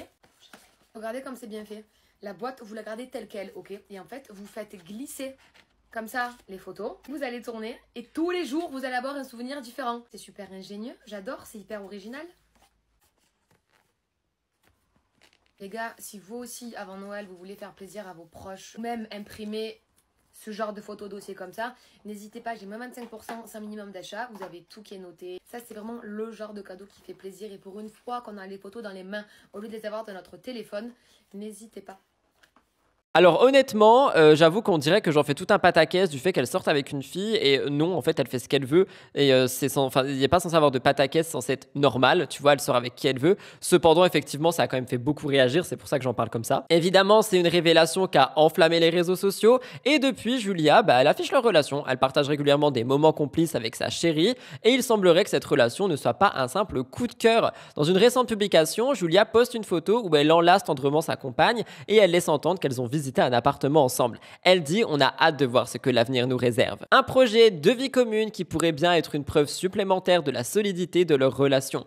Julia semble plus épanouie que jamais et si jamais vous avez aucune idée de qui elle est, c'est quelqu'un qui a eu beaucoup de problèmes en télé-réalité de par sa relation avec Paga qui a été vraiment utilisée dans les Marseillais. Ensuite, on a eu une belle relation avec Bastien, je sais pas si vous vous rappelez, pas Bastos, Bastien Munez, et maintenant du coup elle est en couple avec une femme et voilà, j'espère que tout le monde sera heureux et si vous la connaissiez pas, n'hésitez pas à aller faire un petit tour sur le wiki de la télé-réalité. Si je vous dis que Amandine Pélissard arrête mime, vous me croyez? Depuis son départ de Famille Nombreuse, la vie en XXL, Amandine ne cesse de surprendre. Elle a choqué le public avec sa reconversion dans les contenus pour adultes. Ensuite, ils ont décidé de ragrandir leur famille et contre toute attente, ils ont décidé de supprimer leur compte de mime. C'est sur Instagram qu'Amandine Pélissard prend la parole pour expliquer cette décision. Elle est consciente de nombreuses rumeurs qui pourraient émerger et elle a dit: petit message qui ne concerne peut-être pas grand monde sur Insta, mais on tient quand même à le dire de notre bouche avant que n'importe quoi soit colporté. Elle annonce que leur compte mime a été supprimé et contrairement à ce que certains peuvent penser, c'est pas un choix qui signifie un arrêt définitif. Elle dit qu'ils ont supprimé leur compte parce qu'ils ne veulent plus l'utiliser, mais parce qu'ils ne veulent plus poster de contenu à l'avenir. Il se peut très fortement qu'ils en refassent prochainement, mais pour le moment non. Donc c'est un retrait qui est temporaire, les Pélissard pourraient faire un retour sur la plateforme à tout moment et apparemment ils ont arrêté pour une raison bien précise. Depuis quelques semaines, ils ont constaté que leur contenu était piraté et diffusé illégalement sur des plateformes gratuites. Un problème récurrent dans l'industrie des contenus pour adultes, mais les Pélissard ne veulent pas tolérer ça. Ils ont dit qu'ils cautionnent pas ça et que du coup ils ont fait le choix de supprimer leur compte et que quand ils voudront en refaire un, ils en referont un. Le couple espère mettre fin à leurs activités frauduleuses, enfin du moins aux activités frauduleuses des personnes frauduleuses et ils veulent reprendre le contrôle sur la diffusion de leur contenu. C'est une décision qui semble être une réponse à un problème de piratage, même si certains se disent que ouais, mais c'est que temporaire, donc pourquoi ils font ça, on n'en sait rien. Parce que c'est vrai que dans tous les cas, s'ils y retournent, le problème reviendra. Donc j'avoue que j'ai pas trop compris la démarche, mais dans tous les cas, pour le moment, ils ne sont plus sur mime. Je vous laisse écouter. Coucou. Bon, j'espère que vous allez bien. Nous, ça va très bien. Très bien. Juste petit message qui concerne peut-être pas grand monde sur Instagram, mais on tient quand même à le dire, nous, de notre bouche, avant qu'il y ait encore n'importe quoi qui soit colporté. Okay. Donc, nous, on a choisi aujourd'hui de supprimer notre compte mime, non pas parce que on ne veut plus l'utiliser ou qu'on ne veut plus produire de contenu à l'avenir, parce que il se peut très fortement qu'on en refasse prochainement. Voilà. Néanmoins, là on a constaté que depuis quelques semaines, nos contenus sont utilisés à des fins illégales. Ouais. Ouais, c'est pour ça qu'on préfère stopper ça avant que ça va n'importe où. En fait. Voilà, en fait on s'est rendu compte que des gens achetaient les contenus pour les diffuser de façon illégale parce qu'il y a une réglementation très stricte sur Mime. Donc voilà, on ne veut pas tolérer le fait que les gens récupèrent nos contenus pour les diffuser de façon illégale sur des plateformes gratuites. Il y a quand même un règlement qui est très strict. C'est clair, ouais. Et donc on ne cautionne pas ça. Voilà. Donc du coup, on a fait le choix aujourd'hui de supprimer notre compte Mime. Voilà. Hein mon chéri? Ben oui. Et puis quand on voudra en refaire un, on en refera un. Voilà. Inès Reg a fait une petite mise au point et je voulais vous en parler. Elle est revenue avec sincérité et émotion sur les conséquences de sa querelle avec Natacha Saint-Pierre sur sa carrière, plusieurs mois après la fin de Danse avec les stars. La nouvelle saison du programme bat son plein sur les écrans et cette altercation survenue lors de la saison précédente continue d'alimenter les discussions. Je vous rappelle que c'était quelque chose qui a éclaté en coulisses après que Natacha ait apparemment tenu des propos insultants à l'égard de Inès et on a eu énormément de choses. Natacha a tenté à plusieurs reprises de calmer les tensions, Inès semble toujours aussi remontée contre l'interprète comédienne et depuis cet incident, elle ne manque pas une occasion de lui adresser des piques, que ce soit en interview, dans ses spectacles ou peu importe. Inès a été invitée sur le plateau de Quotidien le 31 mars et elle a confié avoir été assaillie par la peur après cet épisode. Elle se souvient avec précision que son esprit était marqué à l'époque de ce clash, c'était un stress qui était présent et qui était d'autant plus grand qu'elle s'apprêtait alors à promouvoir son nouveau spectacle. Elle a raconté que les effets de cette controverse se sont rapidement fait sentir, notamment sur la vente des billets.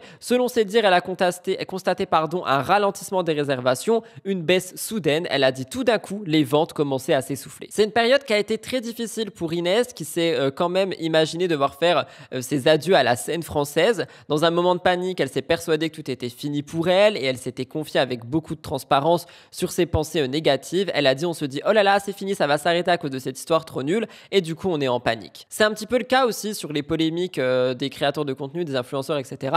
Quand quelqu'un traverse un bad buzz, généralement la personne pense toujours que sa carrière est finie et malheureusement ou heureusement, une semaine après, tout le monde a oublié. Donc voilà, c'est malheureusement les médias. Malgré ses craintes, la carrière d'Inès est loin d'être au point mort. Son nouveau spectacle intitulé On est ensemble rencontre un franc succès. Une question reste quand même, la rancune qu'elle nourrit envers Natacha refera-t-elle surface dans ses spectacles? Ses piques envers la chanteuse feront-elles partie d'un show? Une chose est sûre, cette querelle a laissé des traces et Inès, même soulagée, ne semble pas prête à tourner la page. Et il me semble que j'ai vu sur Instagram des réels où justement dans les spectacles, elle en parlait entre grands guillemets. Est-ce que je me trompe ? Je vous parle de Valentin Baudrier qui est actuellement en diffusion sur Les Apprentis. C'est un stratège redoutable et un joueur déterminé. Et cette fois-ci, je vous parle de lui parce que apparemment, il va devenir papa alors qu'il est en plein tournage. En effet, apparemment, il y a une nouvelle télé-réalité qui va arriver, une télé-réalité qui est une sorte de Cluedo où à l'intérieur, on a justement Valentin. Et Aquababe a décidé de donner des révélations. Il a dit que Léa Garf, connue pour sa participation à l'île de la Tentation, serait enceinte de Valentin. Aquababe dit malheureusement il aura suffi d'un seul rapport non protégé pour que Léa tombe enceinte. D'après les informations de Aquababe, la situation est délicate parce que Valentin se trouve actuellement en tournage pour l'émission Cluedo et comme le veut le règlement du programme, il a dû rendre son téléphone et donc on a eu toute communication extérieure difficile. Il semblerait qu'il n'ait pas encore eu connaissance de la grossesse au moment-là. Apparemment, d'après ce que j'ai vu, Valentin aurait finalement eu connaissance de ce qui s'est passé et il aurait pu avoir son téléphone. Mais cette annonce, elle intervient dans un contexte déjà tendu pour le candidat. Il a récemment été au cœur d'une polémique suite à une stratégie controversée dans Les Apprentis. Je vous rappelle qu'il a trahi ses amis et que les gens disaient « tu es la que tu penses être ». Valentin d'ailleurs avait réagi à tout ça sur TikTok. Il avait dit qu'il était victime d'énormément de messages racistes. Il a dit « vous pouvez me traiter de traître, m'insulter, je peux comprendre, mais le racisme, ça je ne l'accepte pas ». Quelque chose finalement qui est totalement normal. Il est hors de question d'être raciste envers quelqu'un. La polémique autour de son comportement dans Les Apprentis est encore là et la révélation de cette grossesse ajoute une nouvelle dimension à l'actualité le concernant. Vous me direz ce que vous en pensez et d'ailleurs est-ce que vous avez entendu parler de cette nouvelle émission Cluedo? Là j'ai hâte de voir ce que ça pourrait donner. Je vous parle de Anthony Alcaraz, finalement c'est vraiment l'émission des revenants, étant donné que le samedi 29 mars, on a une vidéo choc qui a été diffusée sur les réseaux sociaux.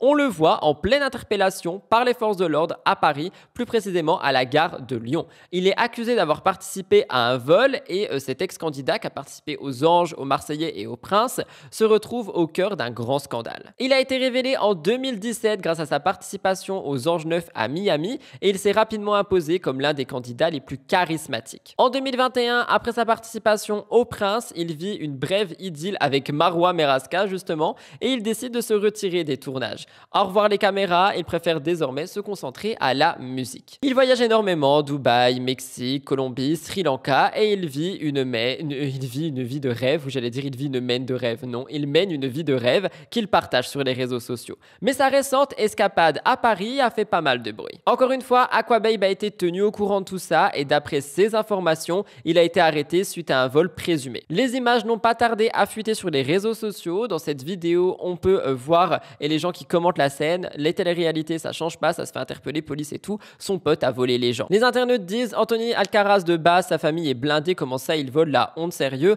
Anthony Alcaraz qui passe de mannequin chez Balmain à kleptomane à Gare de Lyon, j'avais pas vu ça venir. Évidemment, les circonstances exactes de cette interpellation restent floues, mais une chose est sûre, cet incident a propulsé Anthony sous les projecteurs alors qu'on parlait quasiment plus de lui. Il s'est forcé de se détacher de son image de candidat de télé-réalité pour bâtir une carrière plus stable, mais il a suffi d'une vidéo envoyée par Aquababe pour que tout redevienne comme c'était. Vous me direz ce que vous en pensez. Ah ouais, c'est chaud sur Paname. La télé-réalité, ça change. Regarde, ça se fait interpeller, police et tout. Son poteau, il est là, il a volé des gens. C'est quoi cette vie de fou, frère? Camila est-elle enceinte? C'est une nouvelle question qui se pose. En effet, depuis plusieurs semaines, des rumeurs vont bon train sur une éventuelle troisième grossesse de Camila. Camila est au cœur de plusieurs polémiques, notamment avec sa rupture amicale avec Poupette, qui d'ailleurs fait bientôt son retour, et elle s'est retrouvée mêlée à de nombreuses affaires. Mais aujourd'hui, si Camila fait parler d'elle, c'est pour une autre raison. Depuis quelques semaines, plusieurs indices laissent penser qu'elle pourrait être enceinte de son troisième enfant, notamment lors du lancement de Snam Cosmetics, la marque de brume de Maeva Genam. On a une scène qui a attiré l'attention. Camila et Maeva étaient filmés ensemble et Maeva a dit « J'ai un petit secret de Camila, mais je vais le garder pour moi ». Et Camila, elle avait dit « Tu te tais ». Quelques jours plus tard, Camila envoie une vidéo attendrissante où elle se promène le long de la plage avec ses deux enfants et un détail n'a pas échappé aux internautes. Ses enfants tiennent des ballons bleus et roses, un élément souvent associé à un futur gender reveal. Cette mise en scène renforce la rumeur d'une grossesse imminente, cependant il s'agissait d'une vidéo destinée à illustrer une technique populaire sur les réseaux qui aide les enfants à se séparer de leur tétine. Une coïncidence qui a fait beaucoup de bruit. Camila a décidé de briser le silence. Sur son compte Snapchat, elle a dévoilé une séquence où elle effectue un test de grossesse et on voit le mot enceinte. Elle s'est ensuite filmée les larmes aux yeux tenant son test de grossesse positif. Elle a accompagné cette image bouleversante d'une simple légende à deux mains, une manière subtile d'annoncer à ses abonnés qu'elle en dévoilera davantage. Évidemment, cette révélation a fait beaucoup de bruit. Les abonnés sont ravis et sont touchés et beaucoup attendent désormais impatiemment les prochaines stories pour savoir comment est-ce que Noré a réagi à cette nouvelle, Camila donnera-t-elle des indices, et elle se prépare à dévoiler les coulisses de tout ça et nous verrons bien ce qu'il en est. Je vous laisse regarder.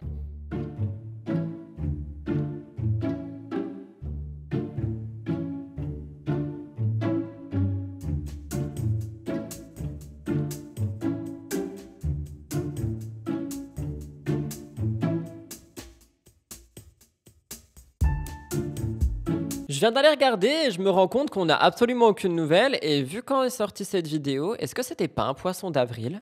Je termine le cœur actu avec une mise au point concernant Nadège Lacroix et Emmanuel. Et oui, ça fait un petit moment qu'on n'a pas parlé de ça, mais bon. Maman comblée et solo depuis 4 mois, Nadège découvre les joies et les défis de la maternité. Son petit Elio Romeo est aujourd'hui son plus grand bonheur, mais l'ombre d'Emmanuel continue de planer. Absence totale, silence radio, Nadège n'a pas hésité à exprimer son ressenti face à la situation. Le 26 novembre dernier, Nadège a vu sa vie basculer et elle a donné naissance à Elio Romeo. À 38 ans, elle devient maman solo et elle a fait cet enfant avec Emmanuel en sa participant de Mariés au premier regard. La maternité la comble de bonheur, mais l'absence de père et de son fils est un sujet qui revient sans cesse. Malgré les tensions, Nadège avait pourtant tenté de le contacter à la naissance du petit, espérant une prise de conscience de sa part, mais nous n'avons rien eu. Emmanuel n'a jamais daigné répondre à son message et ni à quoi d'autre qui a suivi. On a d'ailleurs appris que Emmanuel figure au casting de la saison de La Villa des Cœurs Brisés et donc elle n'a pas pu s'empêcher de commenter en disant « Je lui souhaite de régler ses problèmes d'infidélité et de trouver l'amour ». Elle avait d'ailleurs réagi au fait qu'on aurait pu avoir potentiellement une confrontation, un patio entre Nadège et Emmanuel et elle a dit jamais de la vie, je serais en train de pomponner et de vivre ma meilleure vie. Si elle tente d'avosser, la question de la place du père dans la vie d'Elio reste une préoccupation.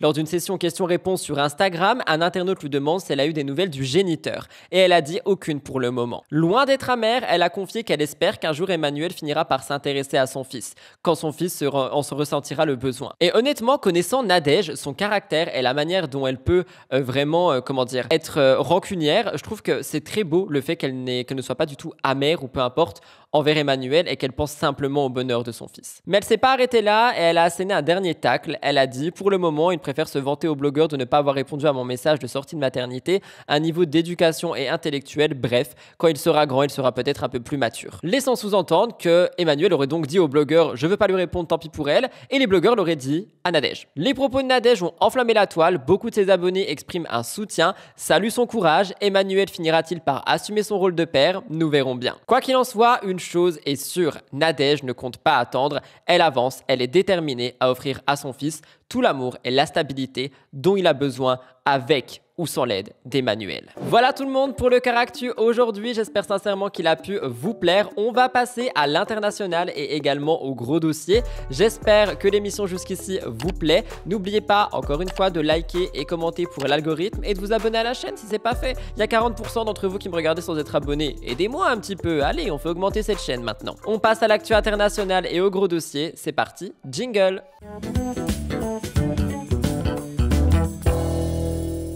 Pour l'actualité internationale de la semaine, je vous parle de Kanye West qui a décidé de parler de Kim Kardashian. J'ai vu ça passer sur Star Mag, si je dis pas de bêtises, ou sur Public, je sais plus. Bref, l'un ou l'autre, peut-être même les deux.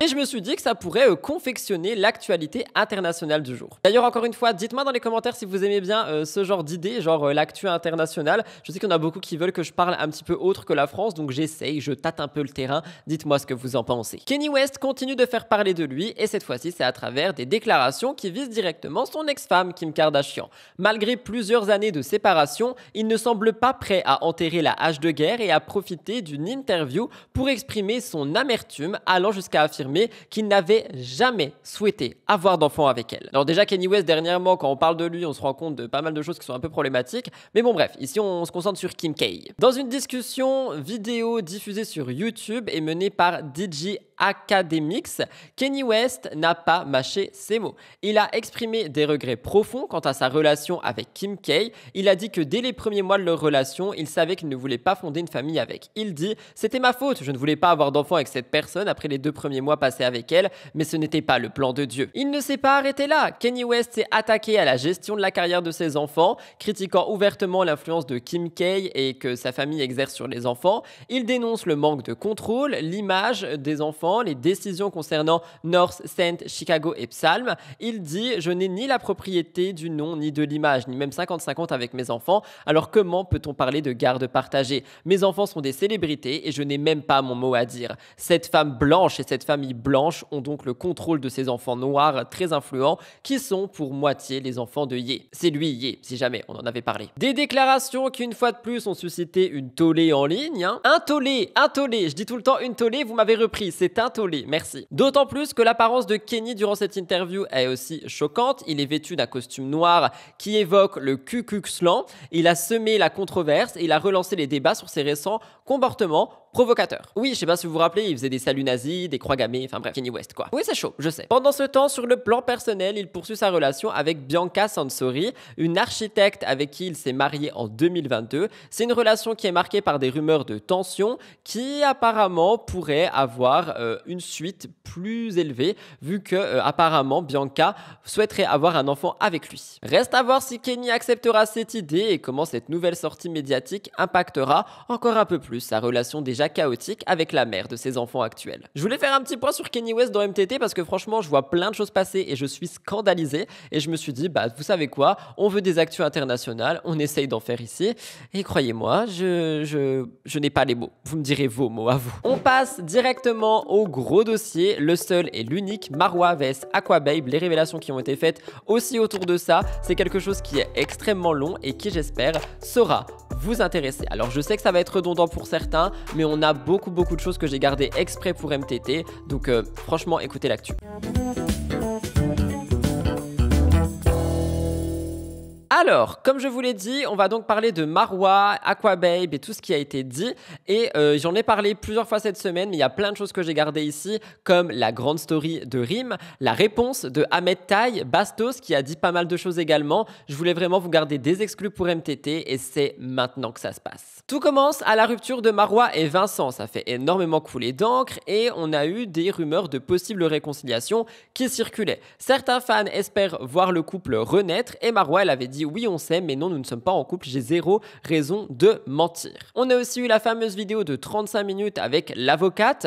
Marwa disait c'est une relation qui m'a beaucoup touché, qui m'a fait beaucoup de mal, je sais que j'en ai fait aussi, mais jamais intentionnellement. Quand vous avez des problèmes, évitez de les exposer sur les réseaux sociaux. Et justement, on a appris un peu plus tard que Marwa avait parlé de Aquababe en live et que c'est quelque chose qui n'a pas du tout plu aux blogueurs. Et donc, il y a la guerre qui a éclaté. Aquababe n'a pas hésité à partager une série de révélations choc. Il a dit que Marwa aurait été violente envers Vincent, que ça aurait été une escorte et qu'elle aurait béni avec Ahmed Taï. Et justement, Ahmed a réagi. La polémique enflait et Ahmed Taï, ex-compagnon de Sarah Frézou et ami de Marwa Meraska, a clarifié sa position. Sa position, pas sa possession. Il en a eu marre d'être mêlé à ces histoires et il a dit qu'il donnait un soutien inconditionnel à Marwa. Il a été interrogé par une internaute. Il dit c'est la MIF, je la soutiendrai quoi qu'il arrive. Ahmed insiste sur les liens forts qui l'unissent à Marwa, sur sa loyauté inébranlable. Il a dit qu'est-ce qu'il y a, enfin, il a partagé quelque chose qui dit qu'est-ce qu'il y a comme mytho, ça fait peur, laissant sous-entendre que rien ne se serait passé entre Marwa et Ahmed. Ahmed sous-entend que beaucoup de rumeurs circulent et que la situation a été dramatisée à l'extrême. Ce n'est pas tout. Aquababe va encore plus loin. Il affirme que le comportement de Marwa aurait inquiété Rim,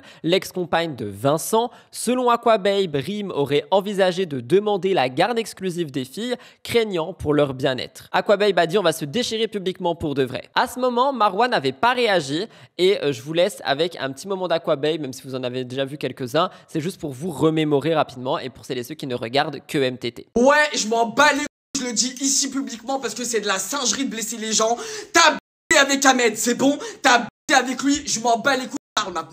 J'ai capté comment ça marche. En fait, quand je suis gentil avec vous, vous voulez me la mettre dans le cul. Et bah allez, c'est parti, let's go. Comme en 46, comme en 48. Gossip Girl is back, Aquababe is back. Je suis pote avec personne, vous allez tous passer en story. Un à un, tête par tête, et on va bien rigoler. M'appelez pas, venez pas me shooter la bite. Moi, t'as vu quand je suis gentil avec vous, je suis vraiment sincère avec vous, vous voulez me la mettre dans le cul. Allez, c'est parti, Aqua Story, des grands 2,6 millions tous les jours en story Insta, ça va bien se passer. Eh, moi, je suis plus votre pote, là, votre pote d'aventure. Eh, vous croyez qu'on est dans un tournage des Marseillais?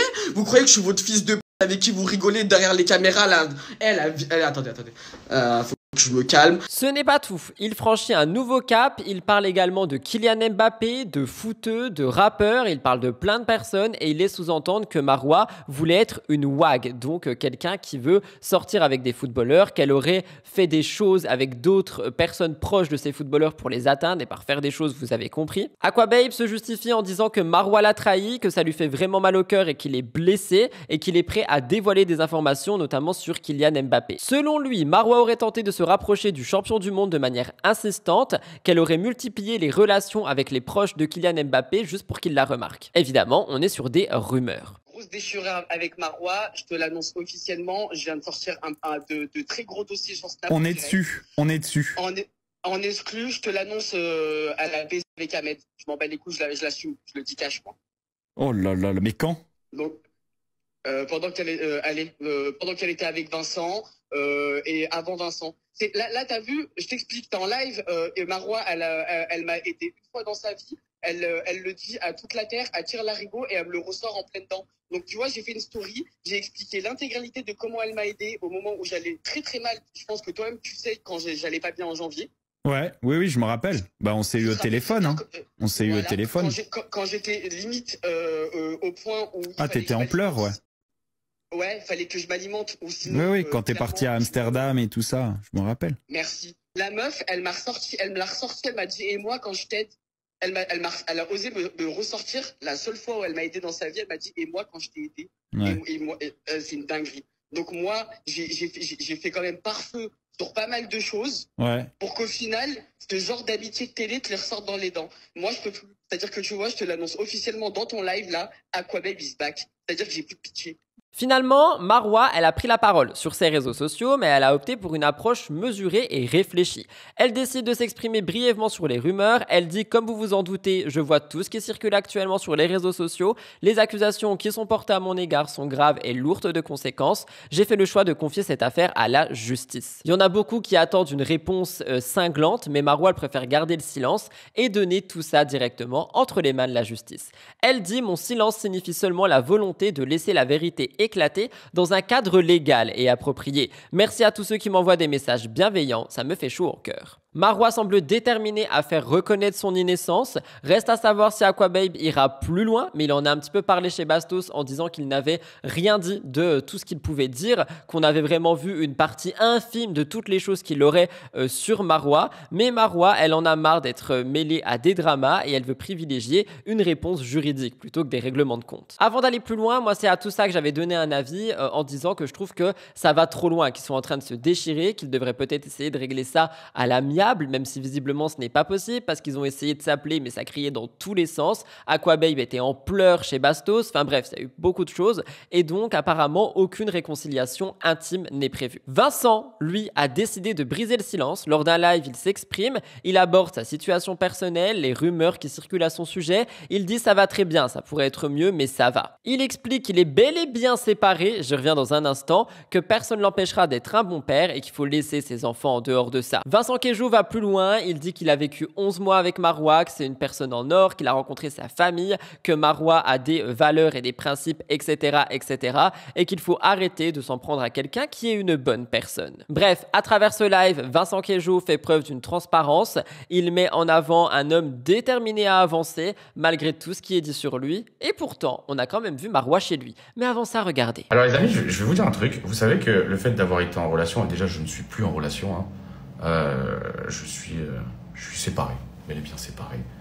Tout ce que je peux vous dire, c'est que même si demain je viens rencontrer quelqu'un, à me mettre avec qui que ce soit, Pierre, Paul, Jacques, c'est pas trop mon style de Pierre, Paul et Jacques, et bah vous savez que ça ne m'empêche absolument pas de me concentrer sur mes enfants en fait. Il va falloir comprendre un truc, c'est que rien ni personne ne m'empêche de sortir de cette voie qui est d'être un père, et en l'occurrence un bon père. Donc voilà, arrêtez de mêler les enfants à tout ça, laissez-les tranquilles, elles sont heureuses, elles sont avec leur maman, elles sont super heureuses avec leur maman, quand elles viennent avec leur papa, elles sont super heureuses. Laissez mes enfants en dehors de ça. Mais tu peux perdre la garde. Mais pourquoi je vais perdre ma garde des enfants? Ça va pas ou quoi? Mais qu'est-ce que vous dites? Mais qu'est-ce que vous dites? Mais je vais jamais perdre la garde de mes enfants. Mes enfants, ce sont mes enfants. Je m'en occupe bien. Ils ne manquent absolument de rien. J'apprends tous les jours à être un meilleur père. Je ne dis pas que je suis parfait. Je dis juste que arrêtez de. Je vois beaucoup de commentaires. Ouais, tu vas perdre tes enfants. Mais je vais pas perdre mes enfants. Je vais pas perdre mes enfants. Je vais jamais perdre mes enfants en fait. Jamais de la vie. Moi, très clairement, j'ai vécu 11 mois avec une personne. Je sais qui elle est. Je sais qui est cette personne. On pourra dire ce qu'on veut, vous pouvez dire ce que vous voulez, elle a des défauts cette personne, j'ai des défauts, tout le monde a des défauts. Mais c'est une personne avec un cœur en or, vous pouvez dire ce que vous voulez. Ouais, t'as été battu, t'as été ci, t'as été ça. Arrêtez. Tout le monde s'est déjà embrouillé dans un couple. Tout le monde, arrêtez. Et je suis pas en train de confirmer quoi que ce soit et je ne suis pas en train de démentir quoi que ce soit. Je suis juste en train de vous dire, arrêtez de vous en prendre à quelqu'un qui est une bonne personne. En effet, dans un des lives de Bastos, on s'est rendu compte, via une story qui a été supprimée de Vincent Queijo, que Marwa était visible dans une villa où Vincent était actuellement. Donc, est-ce que les deux sont en train de se rabibocher ou quoi ou qu'est-ce? J'en sais rien. En tout cas, cette photo a fait beaucoup parler. Et je remercie l'internaute qui l'a envoyé à Bastos, qui l'a mis dans son live, parce que du coup, j'ai pu faire une capture d'écran et vous la montrer. Si elle n'a pas été mise au montage ici, elle a été mise dans ma vidéo de jeudi que je vous invite à aller voir. Et enfin, je termine par Rim Renom qui a décidé de faire un point dans sa story. Elle a dit qu'elle en avait marre d'être touchée par des histoires toxiques, qu'elle n'est pas directement affectée par tout ce qui se passe en ligne, mais que évidemment, ce qui la préoccupe, ce sont ses enfants. Rim, elle a voulu rassurer tout le monde, protéger sa famille. Elle a dit: je tiens à vous rassurer, mes enfants sont très heureux ici à Bali. Je verrai toujours à les protéger et ferai tout pour qu'ils grandissent dans un environnement bienveillant. Elle dit: ils ont des parents publics, donc ils n'ont pas choisi le mode de vie et il est de ma responsabilité de les protéger. Ce qui me pèse le plus, c'est que ces histoires de violence et de toxicité touchent une partie de ma famille. Pour vous rassurer, je peux vous dire que mes enfants vont bien et je m'assure qu'ils restent protégés aujourd'hui et à l'avenir. Rim conclut son message avec une promesse. Elle dit: je ferai tout ce qui est en mon pouvoir pour que mes enfants ne vivent jamais dans un environnement malsain. Il y en a beaucoup qui ont donc compris que effectivement, s'il le fallait, elle prendrait ses enfants, que s'il le fallait, elle les éloignerait de tout ce qui peut être toxique et dangereux. Mais ce n'est pas tout. Rim a aussi réagi avec une vidéo très sensuelle dans laquelle il y a une description où c'est écrit better luck next time, genre et plus de chance la prochaine fois. Je vous laisse regarder.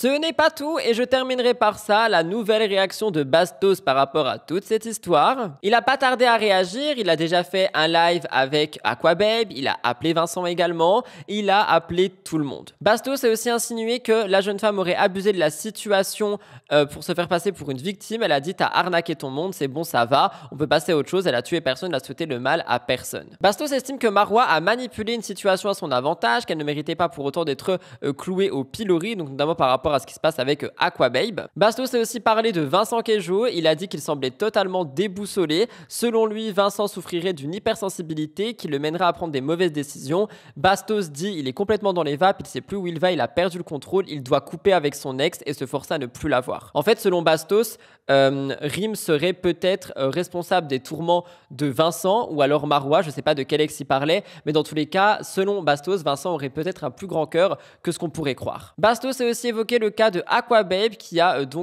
déclenché cette guerre. Il dit qu'il a été déçu par une amie, il a pété un câble et même s'il a pété un câble, il est extrêmement bienveillant parce qu'il n'a pas balancé les choses lourdes, il n'a pas dit pour le cambriolage non plus.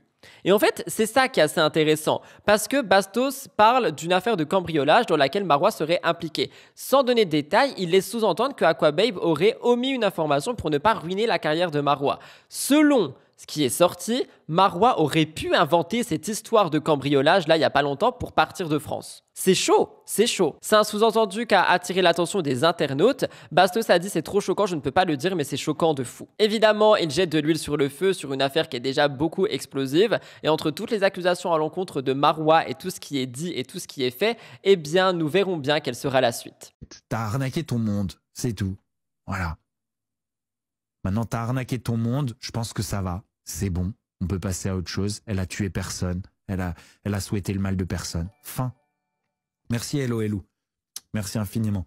Vincent Queijo, il est complètement dans les vapes. Voilà, il est complètement dans les vapes. Il sait plus où il va. Il a perdu le contrôle. Son hypersensibilité a eu raison de lui. Bon, fin. Voilà. On verra comment ça va évoluer. Mais lui, à mon avis, il faut qu'il coupe avec ça. Il faut qu'il coupe avec ça. Il faut qu'il se force à ne plus voir Marois. Point final. Et je suis pas sûr qu'aller faire un patio dans la vie à des cœurs brisés, ça soit la solution. Et Aquababe, lui, il a été victime de ses émotions, il a été déçu par un ami, par une amie, il a été déçu et il a pété un câble. Et malgré le fait d'avoir pété un câble, il a été extrêmement bienveillant parce qu'il n'a pas balancé les choses lourdes. Les choses qui feraient que Marois, elle irait plus à la télé et que même on annulerait peut-être son passage dans la villa des cœurs brisés. Ça, il l'a pas dit. Non, il aurait pas dû, Nulila. Non, il aurait pas dû. Il aurait pas dû, il a eu raison. Il a réussi à pas aller au bout. Voilà. Tout le monde a essayé de faire moins de mal qu'il pouvait en faire.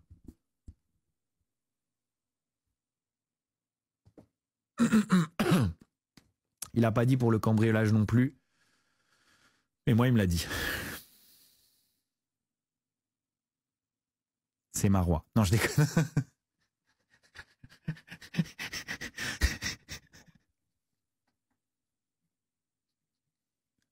Non, c'était choquant. C'est choquant. Je peux pas le dire. Je peux pas le dire. Mais c'est choquant de fou malade. De fou malade.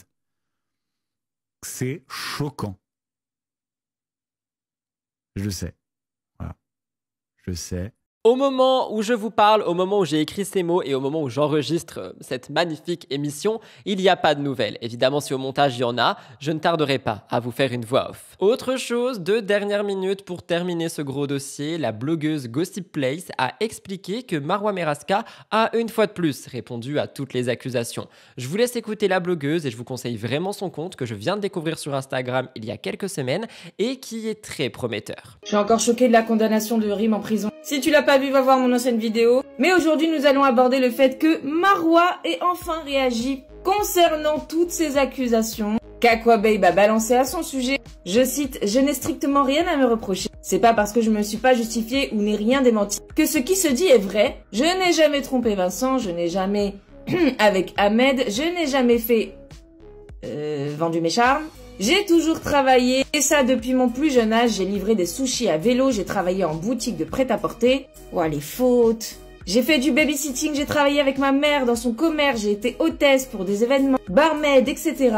J'ai toujours travaillé pour me faire plaisir. J'avais 23 ans, je vivais chez mes parents. Je gagnais 6000 francs suisses. C'est pas mal, hein? Même si j'ai rien à me reprocher, ça m'atteint parce que je sais que cette personne sait que je ne suis pas celle qui l'a énoncé, mais qui le fait parce qu'il se fait manipuler par des gens qui sont jaloux de moi, très clairement. Ça m'atteint parce qu'on peut nuire à mon image et qu'il y a des qui y croient. Et ça me brise le cœur de voir que ça fait plaisir à des gens. Toute cette haine contre moi. Vous avez pas de cœur ou quoi? Comment cette situation peut vous faire plaisir? Je comprendrai jamais. Bon, juste après, Aquababe a démenti son démenti en disant que son démenti était complètement faux. Et en balançant une vidéo où on peut la voir en boîte, en train de mettre de l'argent dans le popotin d'une danseuse. C'est difficile de pas dire les termes sans être banni ici.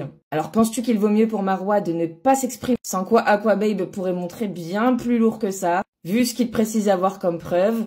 Ou au contraire, est-ce que tu crois en la véracité des propos de Marois? Dis-moi toi ce que tu en penses en commentaire. Et finalement, le blogueur Aquababe a répondu avec une vidéo qui vaut plus que 1000 mots, cassant les démentis de Marois Merasca.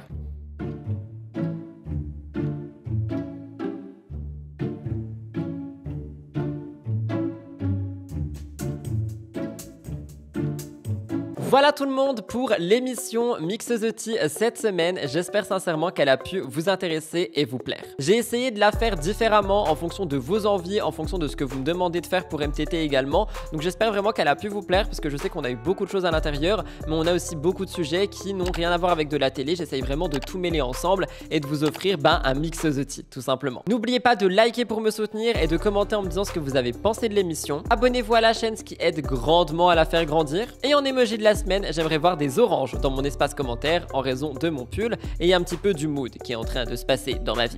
Bah quoi, les oranges c'est des agrumes, non? Je vous embrasse très fort, je vous souhaite un très bon dimanche, un très bon début de semaine. MTT est aussi de retour en podcast à une semaine d'intervalle. Je vous aime d'amour et je vous retrouve la semaine prochaine pour plein de nouvelles vidéos et dimanche prochain 10h30 pour une nouvelle émission. Bye guys, love you.